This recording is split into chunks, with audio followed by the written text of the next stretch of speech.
Men's and women's basketball win, heading towards a big upcoming conference game. The Penguins inching closer to a playoff-less season. Pirates sign veteran pitcher, and Pitt upsets ranked ACC opponent. The NFL playoffs are down to their last 4 teams and a big night for centers in the NBA. And who will make it out of the conference championships and into the big game? It's time to come on down to the Pioneer Sideline.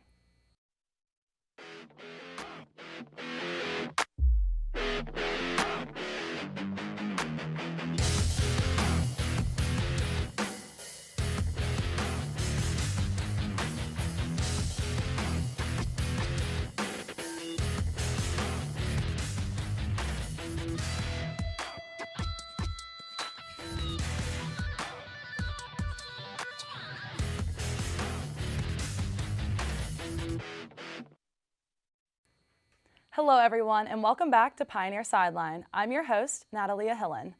Both the Point Park men's and women's basketball teams had matchups against IU East this past Saturday, and both teams got the dub. Starting with the men's team, the Pioneers got the win 86-83. This was the first time this season that PPU has played as an NAIA Top 25 team, and this win extended their streak of 24 straight home games. Key highlights of the game were Jalen Stamps getting a tie of a career high with 32 points. He made 13 of 24 field goals and made 1 of 2 free throws with 2 seconds left. Jags Jawar added a double-double with 17 points and 11 rebounds, Joe Valerie with 16 points and 7 boards, and Jameson Smith with 10 points. PPU battled it out and were tied 73-73 with 4:29 left on the clock. Nate Van scored 7 points to break the tie. He got the Pioneers to take the lead 82-78 at the 2:20 mark. Valerie got a 3-pointer on the next possession with 1:29 to go. The Pioneers were ahead 85-81. IU East then got a basket to make the score 85-83, and Point Park finally made 1 of 5 free throws to make 86-83 the final score. The Pioneers are 18-1 overall and 7-1 in the RSC. Switching gears over to the Point Park women's basketball team as they got the win over IU East with a final score of 77-48. Key game leaders were Ari Bleda and Gabby Legister, who scored 15 points from the starting lineup. Bleda got 5 rebounds, 5 steals, 4 assists, and 2 blocks. Legister finished up with 9 rebounds and a pair of blocks. Achada Ballo scored 12 points off the bench, got 6 rebounds and 3 assists, and Fatim Sornado scored 11 points and 10 rebounds. Point Park was led with rebounds at 53-37 on the glass. The Pioneers got 41 defensive rebounds and only allowed 2 offensive rebounds. Other players' highlights include Lexi Giles with 7 points and a pair of 3-pointers, Jillian Piccolino and Bella Palaya with a pair of trays, each scoring 6 points, and Emma Pavlik with 5 points, 6 rebounds, 3 assists, and 3 steals. The final score was 77-48. The Pioneers are 13-4 overall and 6-2 in the RSC. The men's and women's team's next matchup is this Thursday, January 25th, against St. Mary of the Woods. The women are tipping off at 5 p.m. and the men are at 7 p.m. Make sure to come out and support the Pioneers. Good luck to both teams. Up next, we're joined by 2 of the men's basketball players in studio. Don't go anywhere.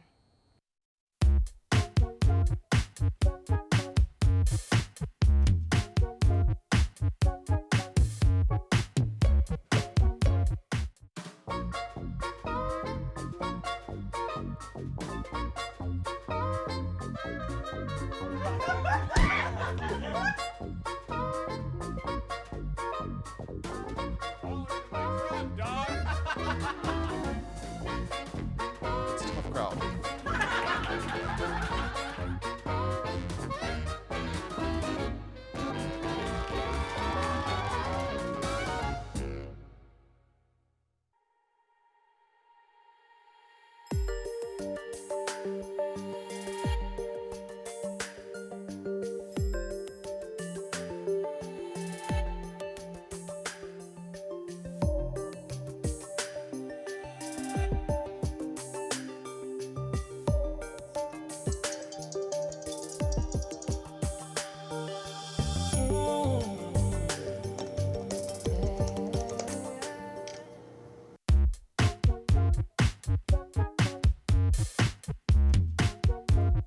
The Point Park men's basketball team has been on fire this season. The Pioneers are currently 18-1 overall and 7-1 in the River States Conference. Tonight, I am joined by Joe Valerie and Jalen Stamps for their exceptional performances this season. They both have been key game leaders this season, getting a high number in points, assists, and rebounds. So first off, thanks for coming on Sideline tonight, guys. Thanks for having us. Thank you for having us. And I want to say congratulations on making the Bevo Francis Top 100 watch list. So, Joe, I know you made this last year. What was going on in your head when you saw it for a second year in a row? I was just extremely grateful to be acknowledged again. It was a great opportunity last year, and for me to make it again another year, I was extremely happy. Like, I was just blessed. Yeah. And Jalen, what about you making for the first time? I just feel like hard work paid off, you know. Just like gotta keep going. Don't like let my head like get too high or too low. Yeah, I feel like we was ready for that moment, really. Mm-hmm. And from an athlete's perspective, you know, because I do track, it's really nice seeing the hard work pay off and you see your accomplishments, but it's something that will keep motivating you to get to, go even bigger. So Jalen, what are some things that you're looking forward to this season? I know you tied your career high of 32 points. What are you looking forward to this season?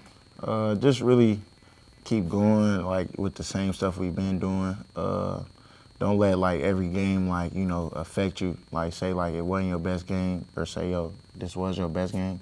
Like just don't let that like, shake like what you got going on. I just feel like we just gotta maintain and just like keep winning, just keep being us, and I feel like we're gonna take it all really. Mm-hmm. Joe, what do you think, who was the hardest team to go against? And how did you kind of overcome any difficulties that came up? This year so far, I'll say Oakland City was the hardest team we had to go against because we came out high, we had a big lead, and they came all the way back and at a point took the lead at a point. And we had to stay composed, and adversity at that point in time, you gotta know how to stay confident, communicate well, and just stick to the task and handle what you gotta do, and we did that. So Oakland City was the hardest team so far. Yeah. What do you think about the Oakland City game? Yeah, I feel like the way we started was like normally how we normally start. It was just like, away games too. Like you can't really control like calls and stuff. It don't go your way. So you really just, that was really tough. It was like a lot of, really like just one-on-one matchups we just had to take on. But they were really tough guards though, like pretty much. It was a tough team. Yeah, and you guys are in a great spot right now. Obviously, like you've only lost one game. What are some things that need to be done to get to that final conference championships, final matchup? Honestly, we just got to keep sticking to the fundamentals, keep a simple game, and just communicate and do what we do best, and just keep practicing because Coach always implement the details. So as long as we just keep doing that, we'll be fine. Just stay positive and don't let good games or bad games, like Boog said, get us too high or too low. Just focus on the main task and we'll be all right. What do you think? Just like, staying down. Like we do the same thing every day. So like we just gotta love that and just like, take that in and just like, accept that with the winning. Like ain't nothing changed with like our planning. So we just gotta stay down to our plan and our preparation. It should be the same results every game. Well, thank you guys so much for coming on tonight.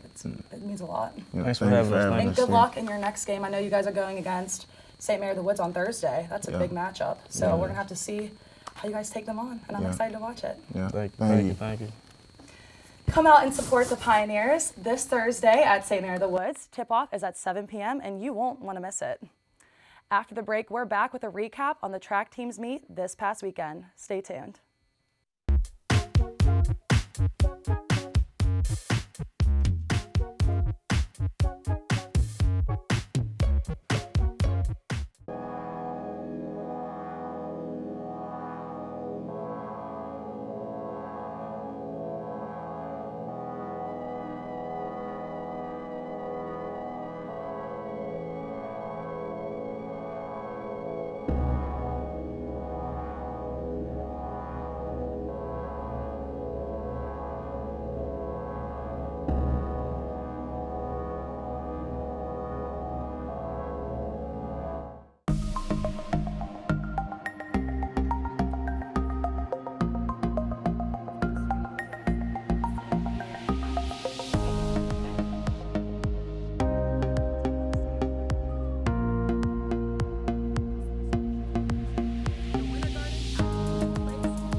Welcome back. Now let's send things over to Jacob Kubik to recap the track team's last meet at Ashland University. Jacob? Thanks, Nat. The Point Park track and fields teams traveled to the Ashland Invitational in Ohio over the weekend and brought home 4 school records in 2 national qualifiers. Starting with the men's team, freshman Kanye Mills not only qualified for nationals in the 60-meter hurdles, but also broke his own school record with an impressive time of 8.29 seconds. That performance placed him 5th in the prelims and 7th in the finals. Steve Bradley etched his name in the record books with a phenomenal time of 49.54 seconds in the 400 meters, placing under the 50-second mark for the first time and surpassing Mills' previous record in the event. Another school record was secured by the 4x400 relay team, composed of Juan Barrera, Steve Bradley, Elijah James, and Kanye Mills. They came within mere seconds of securing their spot at NAIA Nationals with a school best time of 3 minutes and 20 seconds, placing in 5th place. The jumps also saw high-ranking performances from the men's team. Freshman Akeem Musafa soared to 2nd place in both the long jump, placing at 22 feet and 8.5 inches, and the high jump, placing at 6 feet and 3.25 inches. Colin Zezzi took 2nd in the triple jump with a leap of 45 feet, 6.25 inches, while Musafa closely followed in 3rd. Yannick Windelband impressed in the middle distance races, setting personal records in both the mile, clocking in at 4 minutes and 19.84 seconds, and the 800 meters, clocking in at 1 minute and 57.13 seconds. Good for 2nd and 7th, respectively. Elijah James was hot on his heels in the 800, clocking in at 1 minute and 57 seconds.49 seconds for 7th place. Other notable performances include Luke McKenna's 9th place finish in the 5,000 meters at 60 minutes and 5 seconds, Jordan Cullen's 22nd place finish in the 3,000 meters at 9 minutes and 40 seconds, with Gabe Ebersol 16 seconds behind, and Ramiro Ulunke's 4th place finish in the mile at 4 minutes and 21.5 seconds. Moving to the women's team, their meet at Ashland was highlighted by Sideline's own Natalia Hillen. Hillen soared over the 60-meter hurdles in a school record time of 8.97 seconds.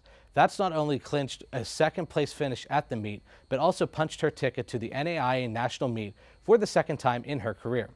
Hillen also placed in the top 10 3 more times with an 8th place finish in both the 400 meters and the high jump, and led the Pioneers 4x400 relay squad to a season best time and 6th place finish. Diamond Rush took the lead for Point Park in both the 60 and 200 meter events, finishing in 5th place in the 200. Emma Romer and Rikea Ellsbury also brought their A-game in the sprints, while Allison Palacio paced the team in both the 800 and mile runs. The Pioneers had a strong showing in the 800 meter, with 7 athletes competing and Palacio leading the pack with the 9th place finish. And in the field events, Emma Romer placed in the top 10 in the long and triple jumps, securing 8th and 9th place respectively. Both the men's and women's team will travel to the Kent State Doug Raymond National Qualifier on January 26th and 27th, and to the Muskingum meet on January 27th for their next competitions. And we wish them the best of luck.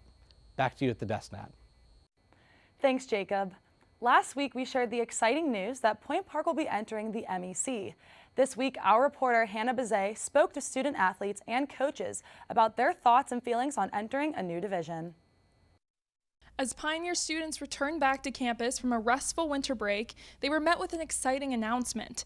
On January 9th, the school shared that they had received an invitation to join NCAA's Division II Mountain East Conference and had accepted it. For student athletes like Emma Pavlik, the announcement was welcomed. I was extremely excited, and especially for me personally, this means a lot because it is the conference that I was at previously before I transferred to Point Park University. Point Park has been in the NAIA since 1967 and has brought home several conference championships as well as NAIA national championships during this time. However, men's soccer coach Cameron Williams tells me he's looking forward to the new challenge the NCAA will present. From my perspective, it's excitement with reservation because it's just all new. And so just kind of studying things and getting used to how things will work in the NCAA and the Mountain East Conference. But the players are definitely excited, and we're all excited about the competition level that we're getting into.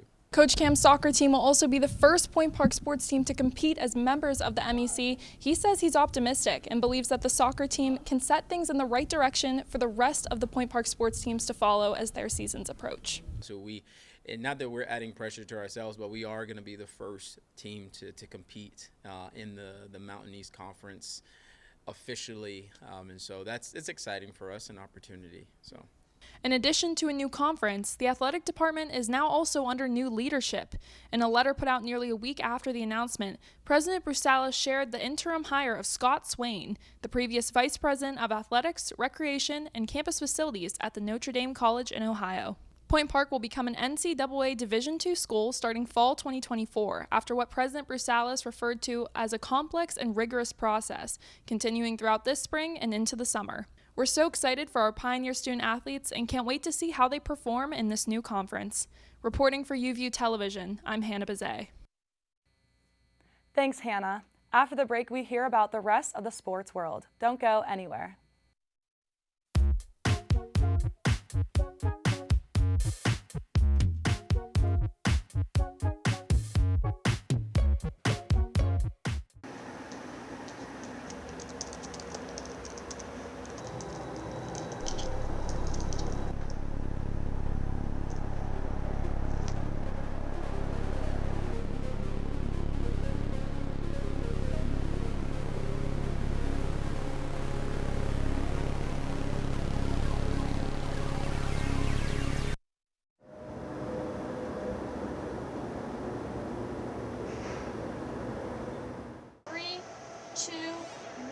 Take them cue and open their mics.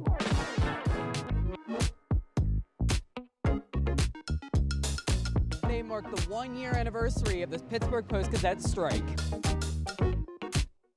Point Park University just hosted a campus-wide meeting. Plans for the rapid transit bus line are not set to conclude until 2025.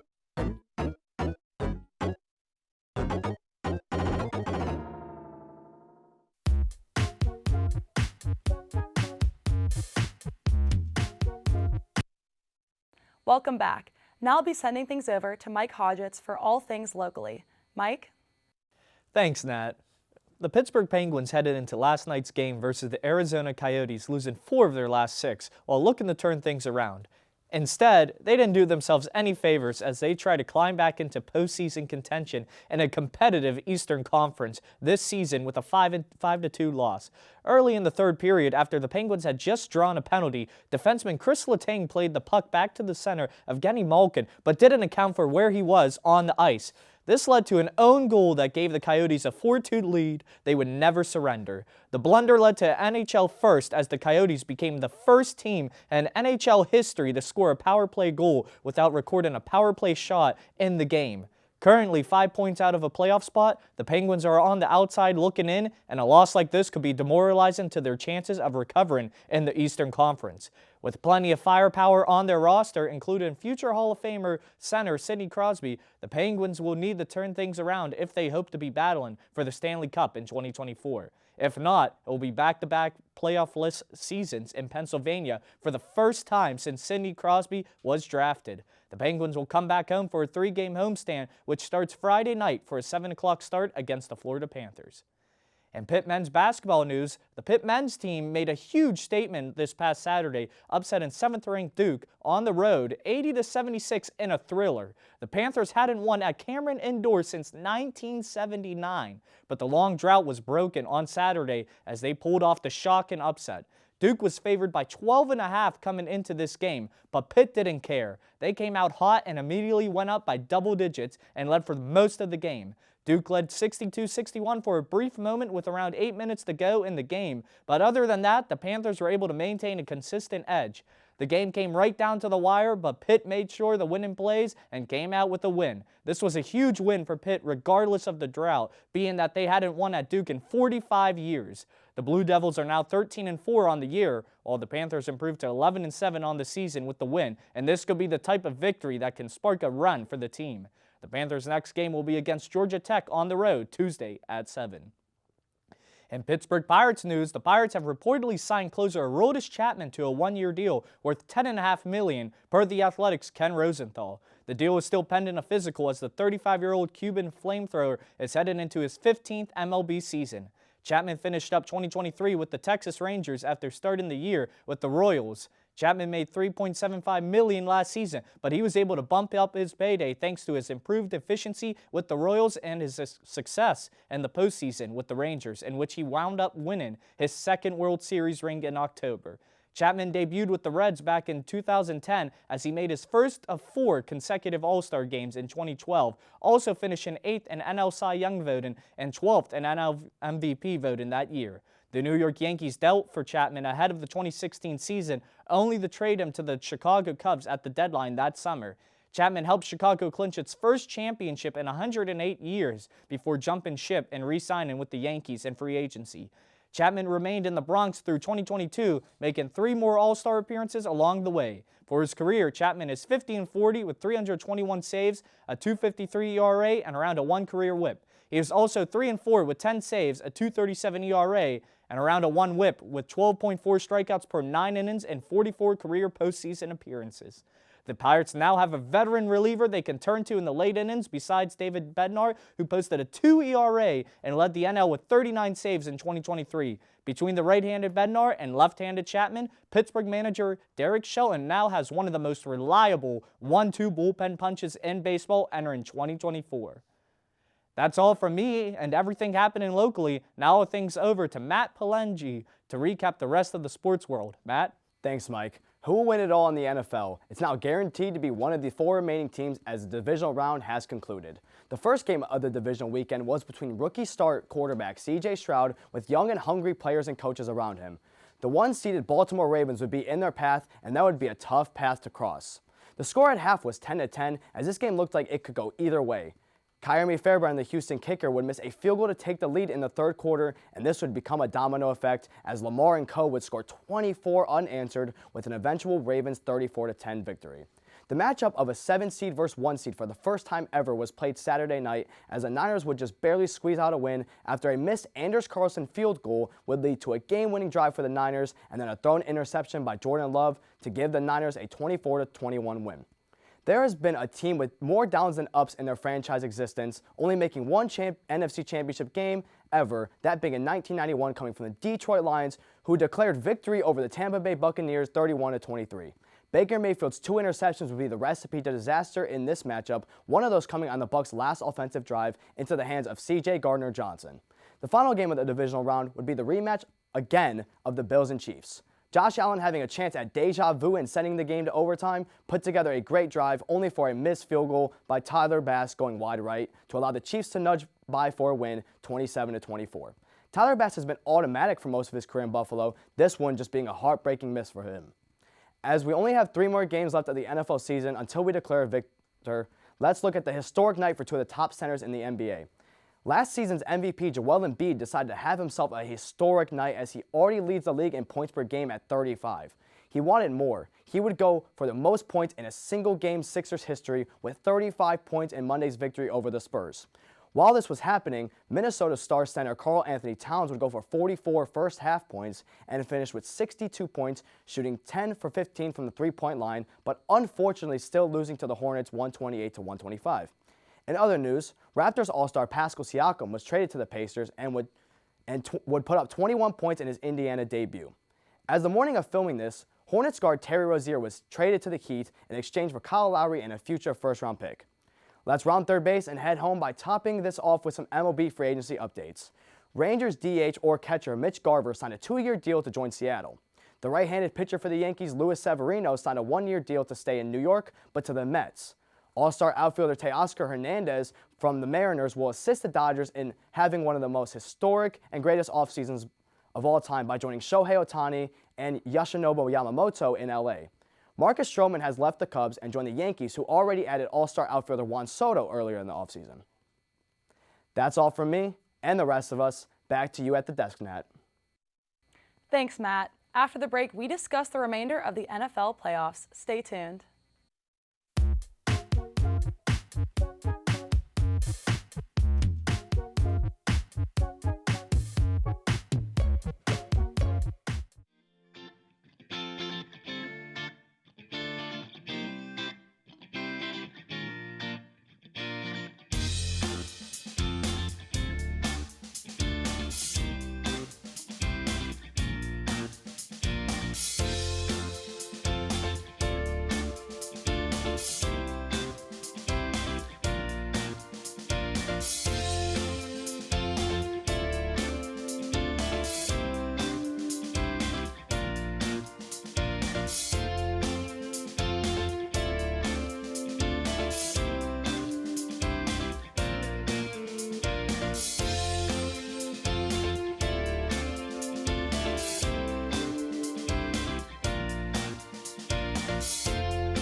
Welcome back to Case of the Week. This week I'm joined by Matt, Mike, and John, and we are here to discuss who will make it out of the conference championship games and head to Vegas for the big game. So we're going to look at last week's games. Matt, what do you think? Either of the games, what are your opinions? Honestly, I think it was kind of predictable. I mean, both one seeds won. I think that they were the heavy favorites. I am surprised that Houston got killed as bad they did, because I actually did say that I think Houston could have pulled off an upset, especially with the way they played in the first week against the Browns. But you know, the Ravens, I guess they are as good. They've had a lot of bad moments in playoffs in history, at least for recent with Lamar Jackson. They've struggled sometimes in the playoffs, but this might be a time where they don't. But I would say the only thing I'm surprised about, and this is going to kind of sound funny, is that Anders Carlson was on the Packers for this long.